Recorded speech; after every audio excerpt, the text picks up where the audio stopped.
નમસ્કાર ખેડૂત મિત્રો, સ્વાગત છે તમારું ખેડૂત પરિચય યુટ્યુબ ચેનલમાં। આજે તારીખ 25 એપ્રિલ 2024 ની આજની સવારની હવામાન અપડેટની અંદર માહિતી મેળવીએ તો ગુજરાતની અંદર આગામી દિવસ દરમિયાન તાપમાનનો પારો કેટલે સુધી જવાની શક્યતા છે, કેટલું તાપમાન જોવા મળશે, ગરમીની સંપૂર્ણ માહિતી મેળવીશું। સાથે જ હવામાન કેવું રહેશે ગુજરાતનું તેની પણ અપડેટ મેળવીશું। ચેનલમાં નવા હોય તો ચેનલને સબસ્ક્રાઇબ કરી નાખજો અને વિડીયોને લાઇક આપીને તમામ ખેડૂત ભાઈને શેર કરી દેજો। ખાસ કરીને વાત કરવા જઈએ તો અત્યારે ગુજરાતના હવામાનમાં ઘણા બધા બદલાવો જોવા મળી રહ્યા છે।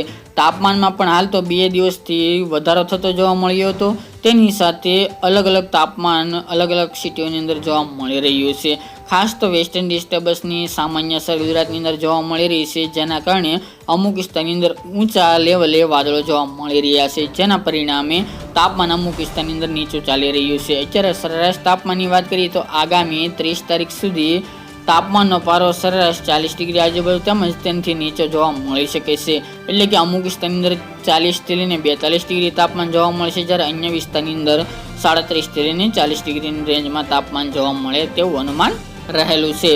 મેન વિસ્તારની વાત કરીએ તો 41-42 ડિગ્રી સેલ્સિયસ સુધી તાપમાનનો પારો અમદાવાદ જિલ્લો, કપડવંજ, ગાંધીનગર, કડી, મહેમદાબાદ, ખંભાત સહિતના ભાગો, વડોદરા, દાહોદ, ગોધરા એ વિસ્તારની અંદર પણ, સાથે મહેસાણા છે, પાલનપુર, ડીસા, ભટસન, વડનગર એ આજુબાજુના વિસ્તાર, ખેડબ્રહ્મા, ઈડર સહિતના ભાગો અને સૌરાષ્ટ્રની અંદર રાજકોટ, બોટાદ, અમરેલી અને જૂનાગઢ જેવા વિસ્તારની અંદર તાપમાનનો પારો 40 ડિગ્રી ઉપર જોવા મળે તેવું અનુમાન રહેલું છે। જ્યારે કચ્છના વિસ્તારો, સુરેન્દ્રનગર, જામનગર, દ્વારકા, પોરબંદર, ભાવનગર જે દરિયાકાંઠાના વિસ્તાર, દક્ષિણ ગુજરાતની અંદર સુરત, વલસાડ, નવસારી, તાપી, ડાંગ, ભરૂચ, અંકલેશ્વર, નર્મદા જેવા વિસ્તારની અંદર તાપમાનનો પારો 36 થી લઈને 40ની રેન્જમાં જોવા મળે તેવી સંભાવના રહેલી છે। અમુક વિસ્તારની અંદર વિન્ડ લેવલના વાદળો જોવા મળશે ઊંચે, જેના પરિણામે તાપમાન એ વિસ્તારની અંદર નીચે જોવા મળી શકે છે। ઓલ ઓવર સરેરાશ તાપમાન 40 ડિગ્રી આજુબાજુ રહેવાની પણ સંભાવના રહેલી છે, જેની તમામ ખેડૂત ભાઈ નોંધ લેવી।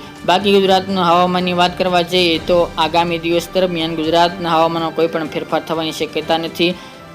હવામાન એકદમ સાવ સૂકું રહેવાની સંભાવના છે, સાથે ગરમ પણ જોવા મળી શકે છે। અમુક વિસ્તારની અંદર તાપમાનનો પારો ઊંચો રહી શકે છે, જ્યારે અન્ય વિસ્તારની અંદર ઊંચા વાદળો પણ જોવા મળે તેવું અનુમાન દેખાઈ રહ્યું છે। સાથે જ આગામી દિવસ દરમિયાન 30 તારીખ સુધી કોઈ માવઠું થાય તેવા સંજોગો પણ જણાવતા હાલ તો અપડેટ જોવા મળતા નથી।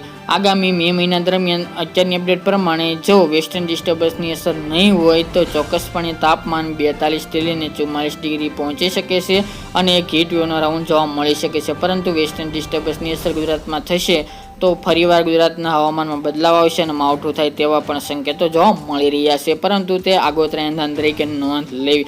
બાકી ગુજરાતનું હવામાન આવી રીતે સાઉથ સૂકું રહેવાની શક્યતા છે। તો મિત્રો, આ અત્યારની વહેલી સવારની અપડેટ, ફરી એક નવા વિડીયો સાથે મળીશું। આજ માટે આટલું જ।